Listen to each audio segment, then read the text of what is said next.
East ওয়েস্টের সামনে থেকে roaster বাসে করে আমি কোথায় যাচ্ছি গেস করতে পারছো?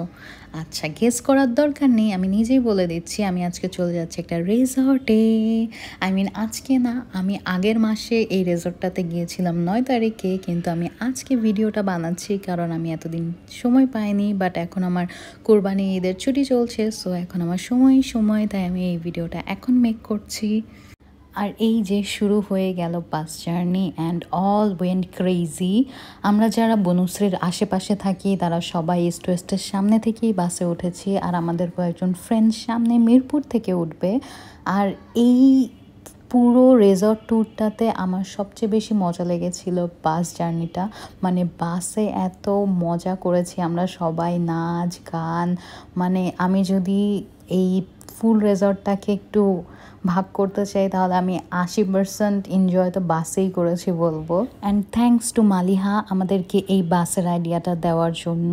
এই বাসের ভাড়া মোস্ট প্রবাবলি 13,000 টাকা গিয়েছিল আসা যাওয়ায়, আমার যতটুকু মনে পড়ে। আর পার পারসন আমাদের 670 টাকা গিয়েছিল শুধু বাস ভাড়া। আচ্ছা, তোমরা কি গেস করতে পারছো যে আমরা কোথায় যাচ্ছি? আমি সামনে বলবো যে আমরা কোন রিসর্টে গিয়েছিলাম। এখন শুধু দেখো আমাদের বাসের মাস্তি, গান, নাচ অ্যান্ড অল। আর সামনে হচ্ছে আমরা হাইওয়েতে নেমেছিলাম নাস্তা করতে। আর এই রিসর্টটা আসলে খুব বেশি দূরে না, ঢাকা থেকে একদম কাছে। এটা আমিনবাজারের একটা রিসর্ট, একদম ঢাকার ভেতরেই একটা রিসর্ট। এখন ঢাকার ভেতরে আসলে অনেক রিসর্ট আছে যেগুলো খুব সুন্দর, গেলে খুব ভালো লাগে আর একদম কম সময়ের মধ্যেও যাওয়া যায়। এটা এরকমই একটা রিসর্ট। আর এই যে আমরা খাওয়ার জন্য নেমে পড়লাম, নাস্তা করার জন্য একটা র্যান্ডম একটা শপে আমরা নাস্তা করতে বসেছিলাম। কিন্তু হাইওয়ে যেই দোকানগুলো থাকে, হাইওয়েতে যেই রেস্টুরেন্টগুলো থাকে বা হোটেলগুলো থাকে, সবগুলার খাবারই এত মজা। আমি যখন আমার হোম টাউনে যাই তখনও হচ্ছে যতবার হাইওয়ের হোটেলে নামি তখন আমার মনে হয় যে ওয়াও, এই টেস্টটা আসলে আমি আমার এলাকার রেস্টুরেন্ট বা কোথাও যদি খেতে যাই, স্পেশাল কোনো রেস্টুরেন্টে গেলে পাই না কেন। ওদের খাবার এত বেশি মজা হয়, অ্যান্ড এখানের খাবারও অনেক বেশি মজা ছিল। তারপর খেয়ে দিয়ে আমরা আবার আমাদের জার্নি শুরু করলাম রিসর্টে যাওয়ার জন্য। আর এই যে হেয়ার ওই গো, ছায়াবিথি রিভার ভিউ রিসর্ট ছিল এইটা। তোমরা হয়তো চিনো অনেকে। রিসর্টের ভেতরে ঢুকতেই মনে হচ্ছিল যে অন্য একটা ওয়ার্ল্ডে চলে আসছি। এত সুন্দর, এত বড় একটা রিসর্ট, এত সুন্দর করে সাজানো। মাঠ আছে একটা ফুটবল খেলার মতো বড় একটা মাঠ। আর এখানে হচ্ছে আমরা চেক ইন করবো এখন। আমাদের পার পারসন 1600 টাকা করে লেগেছে এখানে। আর ওখানে একটা কমপ্লিমেন্টারি ডিউলাক্স রুম ছিল। বাসের মধ্যে নাচ গান লাফালাফি করে সবাই মোটামুটি অনেক টায়ার্ড ছিল। আর ওই দিন এত ভয়ঙ্কর লেভেলের রোদ পড়েছিল যে আমরা ভাবলাম প্রথমে রুমে যাওয়া যাক, একটু এসির মধ্যে ঠান্ডা হয়ে দেন আমরা বের হব। তো আমরা সবাই রুমে চলে গেলাম। এই রুমটা 2তলা বা 3তলায় ছিল। রুমটা ভালোই ছিল, কিন্তু রুমে যাওয়ার পরও আমাদের নাচ গান ভরপুর মাস্তি তো থামেই না। দেন হচ্ছে আমরা আমাদের ড্রেস চেঞ্জ করে সুইমিং পুলে চলে আসলাম। আর সুইমিং পুলটা এখনও দেখে আমার এত রিফ্রেশিং লাগছে।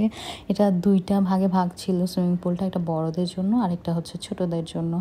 আর বাট এই সুইমিং পুল থেকে ওঠার পর আমার সান ট্যানে অবস্থা খারাপ হয়ে গিয়েছিল। দেন হচ্ছে আমরা সুইমিং পুল থেকে উঠে আমাদের বাফেট লাঞ্চ করতে চলে গেলাম। তাদের খাবারও অনেক ভালো ছিল। আর এই খাবারের মধ্যে 2টা অপশন ছিল, একটা বেঙ্গালি আর একটা চাইনিজ। আমরা সবাই চাইনিজটাই নিলাম। আর তারপর একটু গেম টেম খেলে আমরা হচ্ছে আমাদের বিকালের নাস্তার দিকে চলে গেলাম। আমি এই রিসর্টের কয়েকটা ভিডিও অলরেডি আপলোড করেছি, তোমরা চাইলে দেখে আসতে পারো। আর এটা ছিল হচ্ছে স্ন্যাক্সে ছিল চাউমিন আর চা বিস্কিট, এগুলো ছিল।